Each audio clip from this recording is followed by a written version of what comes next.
ડભોઈમાં જુવારની ખરીદીના મુદ્દે ખેડૂતો દ્વારા અનોખી રીતે વિરોધ વ્યક્ત કરવામાં આવ્યો હતો। સરકારને જગાડવા માટે ખેડૂતો દ્વારા રાત્રિના સમયે ભજન સંધ્યા યોજવામાં આવી હતી। ડભોઈ પંથકમાં જુવારની ખરીદી ન થવાને કારણે ખેડૂતોમાં ભારે આક્રોશ જોવા મળી રહ્યો છે।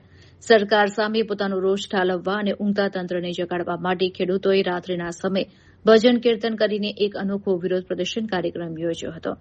હાલમાં મોટી સંખ્યામાં ખેડૂતો પોતાની પડતર માંગણીઓ સાથે એપીએમસીના મેદાનમાં ભૂખ હડતાલ પર ઉતરી આવ્યા છે। મુખ્ય સમસ્યા એ છે કે સરકાર દ્વારા ખેડૂતો પાસેથી પૂરતા પ્રમાણમાં જુવારની ખરીદી કરવામાં આવી નથી।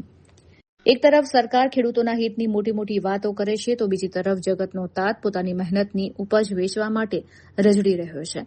લાંબા સમયથી ખરીદી પ્રક્રિયા ઠપ હોવાથી ખુલ્લામાં પડેલી જુવાર બગડી જવાની ભીતિ સેવાઈ રહી છે, જેને કારણે ખેડૂતો આર્થિક નુકસાનના ડરથી ચિંતિત છે।